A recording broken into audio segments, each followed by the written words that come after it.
감찰부장을 하실 때 네. 보고를 이제 여러 차례 하셨을 것 같은데 검찰총장한테 네, 네. 당시에 보면 원하지 않는 보고를 할 때 다른 사람한테 대하는 태도도 목도하신 적이 있다고요. 네. 맞습니다. 가면은 총장실에 갔는데 네네. 제가 4월 2일 날 2022년 4월 2일 날 검찰총장실에서 당시 이제 허정수 감찰 3과장과 둘이 결재판에 보고 문건을 가지고 들어갔을 때 그게 크게 이제 윤석열 총장의 행위는 의식적이고 의도된 계획된 행위 뭐 두 장면 두 행동을 추출할 수 있고 격분에서 나온 무의식적 행위 하나로 볼 수 있는데요. 네. 그때 이제 검찰총장 테이블 언제든 검찰총장실이 공개됐으면 하는데 왜 국민이 주인인데 그걸 못 봅니까? 옆에 있는 이 컴퓨터 놓는 그쪽 책상에다 다리를 올려놓고 그러니까 보고받는다는 거 알고 있는데 네, 미리 들어온다는 알죠. 거를 알죠. 알고 감찰부장실은 있는데. 직보할 때만 가고 네. 중요 사안일 때 가는 거죠. 네. 그러니까 이제 미리 부속실을 통해서 알고 있었죠. 보고하러 간다. 그럼 당시 사건은 채널 A 관련 MBC 3월 30일 네. 뉴스 데스크 보도와 관련된 사건이라는 건 알고 있었어요. 그러고 나서 바로 올려놓고 이제 오는 걸 이제 대기하고 있는 거죠. 그러고 저한테 반말을 했어요. 반말을요? 기존에는 제가 판사 출신이라 그런지 저를 좋은 이미지를 갖고자 하면 위한 것인지 존대를 했군요 원래는. 네, 존댓말을 했어요. 늘 네. 뭐 부장님, 뭐 감찰부장님, 네. 뭐 수사란 이런 것입니다. 뭐 이런 식으로 되게 존쟁을 뭐 다른 사람한테는 다 말을 놓지만 저한테는 의례적으로 했는데 그때 네. 말을 놨어요. 하기 싫은 보고 딱 하니까. 네. 예, 그러고 나서 이제 저리 놓고 가라고 하고 갔죠. 그게 갑자기 이제 왜 이 사람이 요때까지는 존댓말을 하다가 나한테 갑자기 반말을 했을까? 이렇게 그만큼 반말을 할 정도로 관계의 성격이 완전히 변하는 거잖아요. 그렇죠. 그럴 정도에 이게 중요한 가치를 가졌던 것인가라는 생각할 지점이 하나 있고요. 또 하나는 이거는 그냥 수사의 기법이죠. 같이 이렇게 막 존댓말 하다가 갑자기 폄하하면서 쌍소리하면서 욕하거나 때리고 이렇게 물리적인 폭력이 있던 수사 방식을 경험한 사람이거든요. 그 세대는.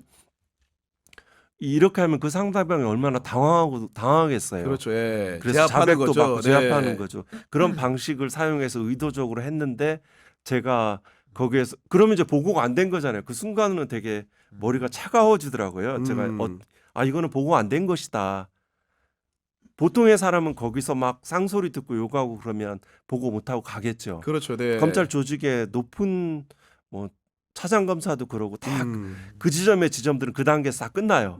욕하고 뭐 XX 막 그럼 그러면 못 가는 거. 보고 못 하고 가는 거죠. 그 힘이 굉장히 세요. 네. 그 기세가.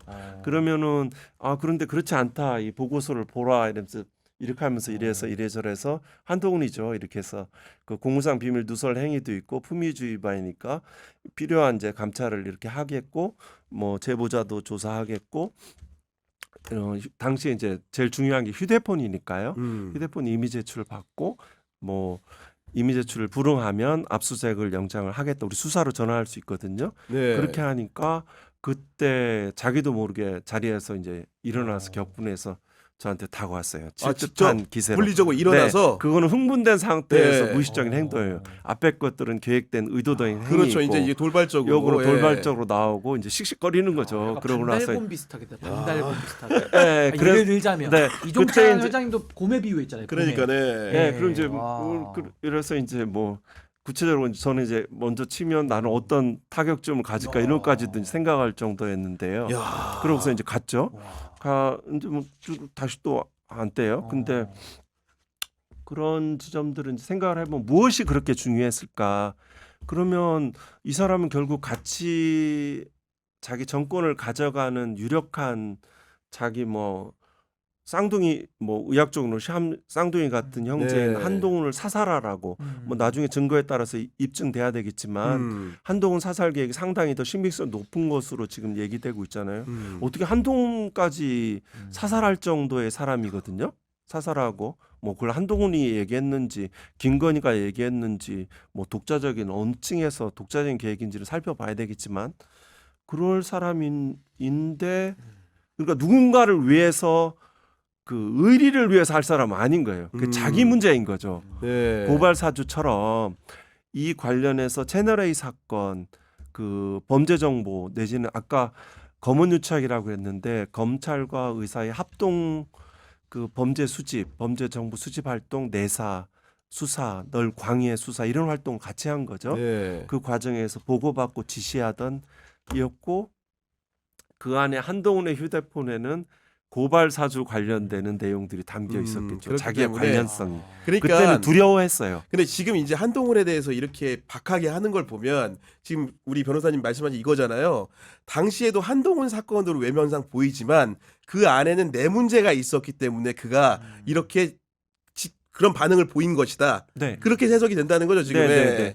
그래서 뭐 당시에 이제 모 부장검사가 검찰 여직원을 강제추행한 사건이 있었어요. 그때 네. 저희들이 이제 수사로 감찰부에 수사로 전환해서 그 구속영장을 이건 구속 사안이다라고 구속영장을 청구하겠다라고 하니까 뭐 시원하게 동의하더라고요. 그래서 이 사람이 이런 장점이 있구나 생각을 할 수 있는데 달리 말하면 그 자기와 관련 없는 것들에 그런 대해서는 문제였구나. 쳐버려요. 예. 잔인해요. 아니 그리고 제가 얘기 들어보니까 대통령실 지금 부속실장이 강희구라는 분입니다. 검찰 네, 수사관 알아요. 출신인데 이분이 사실 문지기 역할을 지금 지금도 하고 있는 거죠. 총장 할 때도 총장실 비서관이었던 거죠. 네, 맞아요. 그때 그 당시에 강희구 실장으로부터도 약간 모욕적인 반응을 받은 적이 있다고 들었는데 뭐 제가 이게 제가 공직에서 오래 있고 그래서 원래 또 다른 사람 얘기하는 거를 별로 네. 자제하고 그런데 제가 되게 뭐 공익적이고 국가적인 일이니까 뭐 책에도 얼핏 나와 있네요. 한 4월 7일 날 그러고 나 4월 2일 보고후에 이제 그러고 나서 이제 휴가를 내요. 원래 휴가를 안 내던 그런 스타일이었는데 휴가를 내요. 그럼 그러니까 나중에 보면 윤석열 다 검찰총장이 당시에 네, 병가를 뭐 음. 이쪽에 종기가 났다고 이러면서 병원은 가지 않고 휴가를 내는 상태로 돼 있었는데 휴가 잠깐 이제 추리닝 바람으로 총장실에서 온 적이 있는데 연락을 네. 받고 내려갔죠. 이 과정에서 이 감찰은 개시 보고가 됐는데 이걸 하지 말라는 이유는 뭐냐? 이게 이제 뭐 이 감찰 규정에 따른 이런 그 이항에 따른 중단 지시냐라고 제가 확인하려고 가려는 취지로 갔었는데 그때 강의구하고 이제 그 비서 실무관이 같이 있었죠.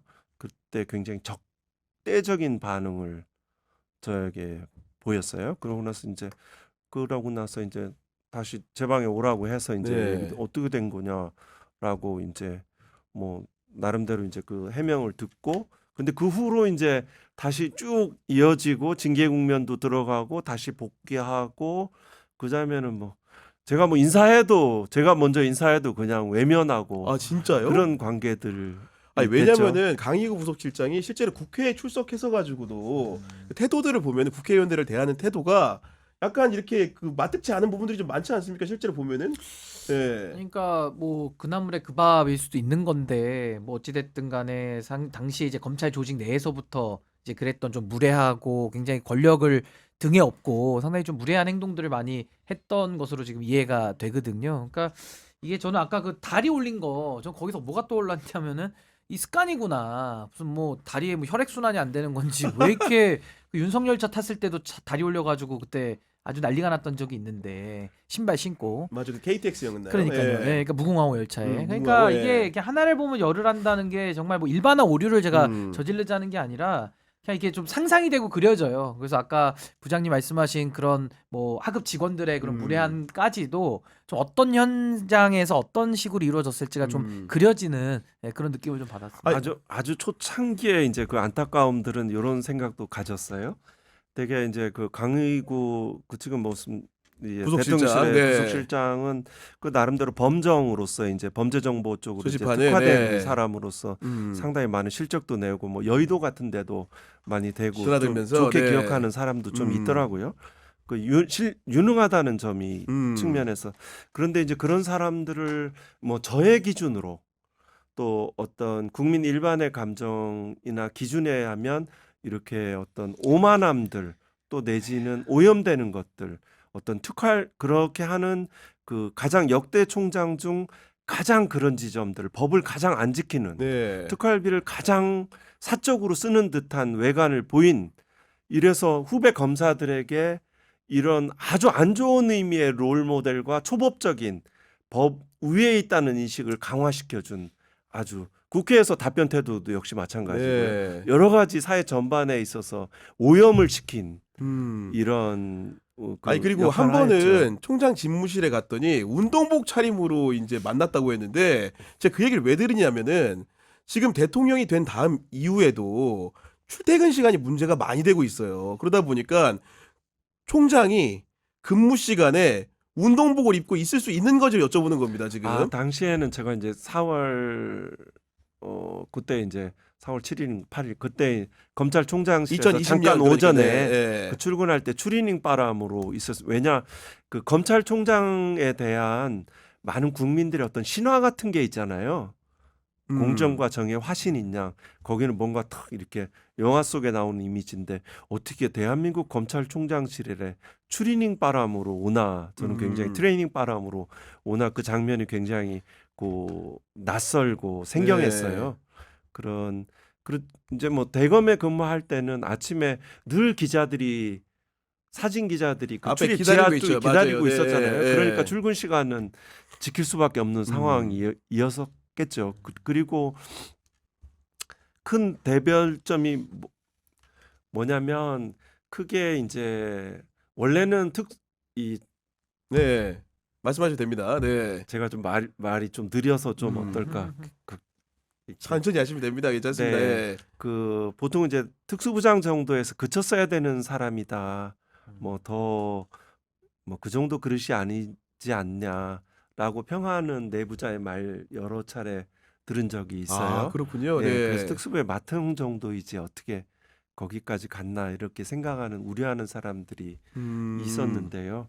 그 뭐냐면 그러고 나서 이제 아마 마침 김건희를 만나면서 제가 경칭은 생략하겠습니다. 네. 굳이 쓴다면 총장과 피의자라는 음. 그 호칭을 하겠습니다.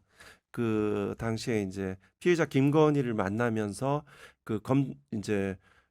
이 만나는 무렵부터 이제 검찰총장 또 검찰권의 사유화 왜 처음에 공무원으로서의 그런 마인드들이 왜 없었겠어요. 시작할 때는 그렇지만 이제 검찰권의 사유화 그리고 내가 이러다가 대통령도 구속해보고 대법원장도 구속해보고 그렇죠. 뭐 재벌 CEO들은 수없이 내 앞에 무릎을 꿇죠. 무너지죠. 이런 것들을 경험해보면서 내가 그 하는 것들이 정치에 영향을 미치고 신문을 장악하고 속에서 힘을 느껴가면서 검찰 권력을 사유해가면서 겁 없이 법 위의 존재로서 아무도 나를 못 본 초법적인 존재로서 이렇게 대권에 대한 야망을 거기 실현해가는 이런 과정을 거쳤고요. 그렇기 때문에 트레이닝도 그렇지만 이제 출근 것들은 조금 제약이 있는 거죠. 네. 그렇지만 이제 대통령이 되고 나서는 이제 최고의 권력이잖아요. 그것도 역시 사유화된 거죠.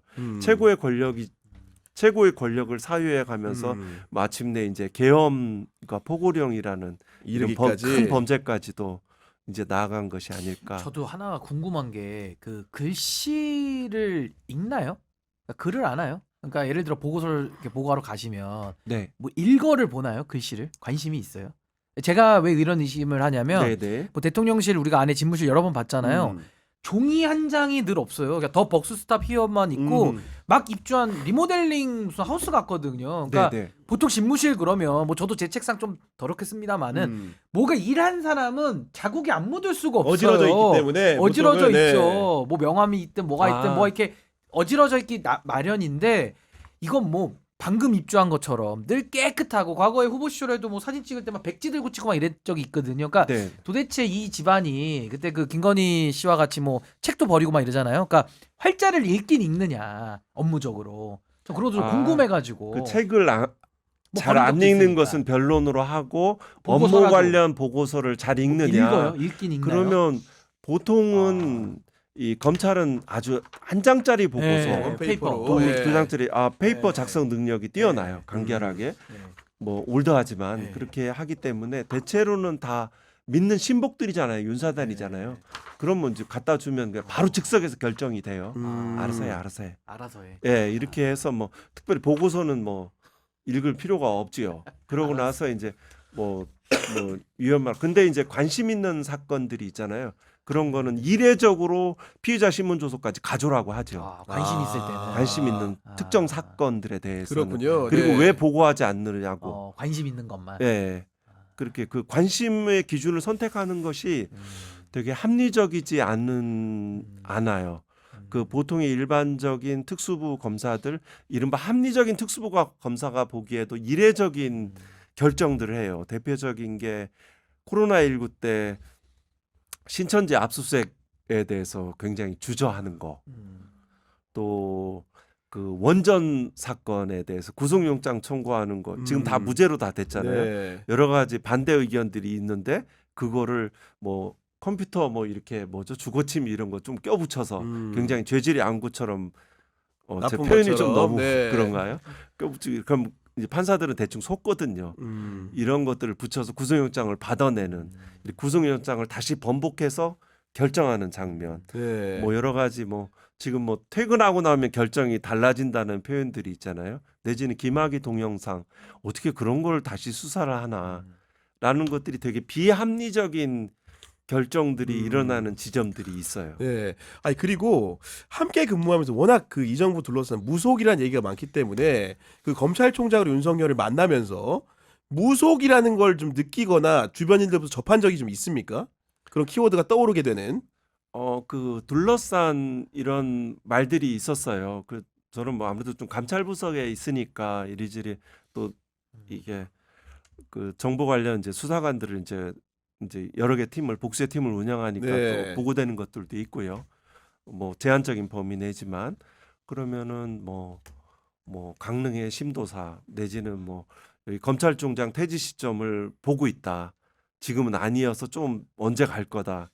이렇게 택일 관점이죠. 내가 적합한 시점. 길이를 골라야 되니까. 뭐 이런 네. 관점이라든가 또 그 내가 이제 70년대 90년대 태어났더라면 일제 때 태어났더라면 마약 판매상을 했을 것이다.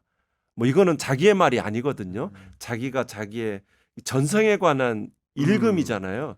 이 무당이나 네. 이렇게 저는 뭐 육신통이라는 게 있잖아요. 불교에서 능엄경 이런 식으로 어떤 신통 중에 하나인데 이것을 설정 보는 것도 높은 경지일 뿐만 아니라 본다고 얘기해 주는 사람도 삿된 사람이거든. 네. 사이비이라고 보면 틀림이 없는데 이걸 누군가가 그 윤석열 검찰총장이 얘기를 한 거잖아요. 그렇죠. 그거에 대해서 굉장히 심리적으로 굉장히 의존하고 있는 상태인 거잖아요. 그런 얘기를 만나는 자리에서 제가 한 들었어요. 겁니까? 네, 예. 자기 전생. 그래서 저 사람의 중요한 지금 현재 이 사상 체계를 규정하는 세 가지를 꼽으라면 그 전생 이야기, 사이비 무속인에게 뭐 우리나라의 전통 문화로서의 무속은 제가 존중하는 그렇죠. 편이다. 네. 그렇지만 이제 사이비 무속인 어떤 돈이나 이익을 위해서 권력을 추구하는 사이비의 그 거기에 대해서 강하게 의존되어 있구나 심리적으로 이런 관점.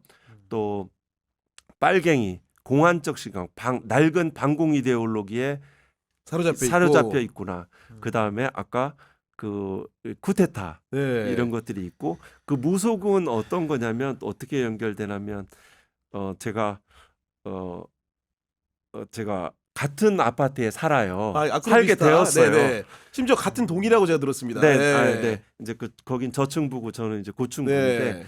그러니까 여러 차례 조호하기도 했었는데 그때 이제 대통령 당선되고 나서 청와대로 들어가지 않고 용산으로 예. 출퇴근하는 그때 봤을 거 아니에요. 시점이어서 예. 경호원들이 쭉 있었고요. 네. 그때 출근 때마다 이제 김건희 팬클럽이 저쪽 그 진을 치고 상가이 있고. 쪽에 진을 치고 예. 있는데 그때 피켓이 같이 부정선거 피켓하고 같은 사람이 같이 들고 있어요. 같은 그룹 내에서. 그래서 김건희 팬클럽과 제가 팬클럽엔 들어가 보지 못했지만 네. 무슨 그런 인터넷 공간에 있을 것 같은데 김건희 팬클럽과 4.15 부정선거가 같은 사람이 둘 다 같은 동일한 주장을 하는 것이구나라고 해서 제가 그 장면이 되게 그러니까 이제 인상적이었어요. 당선인 신분일 때, 그러니까 진문 말고 관저로 들어가기 전에 그 사람들이 같은 장소에서 그 다른 피켓을 들고 있었다는 겁니까, 그게? 같은 장소에서 네. 같은 일단의 그룹들이 있잖아요. 한 네. 10에서 20여 명 어. 정도의 그룹에 이걸 듣고 있어요. 그때 거기 4.15 부정선거도 있었다는 네, 거죠? 네. 그 4.15 부정선거 같은 경우에는 되게 유사 과학적인 증거를 가지고 믿고 거기에서 돈을 많이 모금을 받고 이렇게 네. 운영하는 그 누구죠? 저기 민경욱 그 민경욱 전 의원도 부정선거 그다음에 론자 뭐 중에 석동현 하나죠. 변호사도 네네. 뭐 그 역할을 좀 하는 거 뭐 무슨 관련이 있었던 것 같고 네. 보도상으로 이런 지점들은 4.15 쪽을 이렇게 하는 것은 일반적으로 보통의 법률가들은 어떤 망상적인 사고를 가지고 있다라고 그러니까요. 평가하죠. 네. 변호사님 보내드리기 전에 딱 하나 궁금한 게 있는데 네. 그 한동훈을 아끼는 윤석열의 마음이라는 게 얼마나 그 지대한지를 뭐 체험을 좀 해보셨을 것 같은데 실제로 아까 이제 간단하게 말씀하셨지만은 두 사람의 결별 정말 누가 봐도 확실한 결별로 보입니다. 그건 아까 이제 그 말씀해주신 내용에 따르면은 아마도 윤석열은 이미 자기를 지키기 위한 용도로 한동훈을 생각한 것이지 그것이 아닌 이상 자기 사람이 아닌 이상 이용 가치가 없는 이상 버릴 수 있는 사람이었다. 이런 해석에 동의하시는 겁니까? 결국은 그렇게 했으니까요. 한동훈을 그렇게 했으니까요. 한동훈. 거기에서 이제 지금 윤석열은 뭐 그냥 흔히 하듯이 그냥 에이 가도 좋아 끝까지 가 뭐 이런 것들에 그냥 아무 생각이 없는 사람처럼 생각할 수 있고 그 사람에게 소중한 가치는 김건희죠. 김건희 특검법이 가장 위협적인 요소인 거죠. 거기에 지배당하고 있으니까요. 그래서 김건희의 무속의 세계와 김건희가 처음부터 접근한 거잖아요. 무엇으로 접근했을까요? 무엇으로 이 사람을 사로잡았을까요? 몸이 아니죠. 처음은 그 사람을 사로잡고 그 사람을 현재 움직이고 이게 지탱하는 힘들은 김건희가 한동훈과의 어떤 관계 속에서 한동훈을 버리게 되지 않았을까 이렇게 네. 생각을 하게 되죠. 알겠습니다.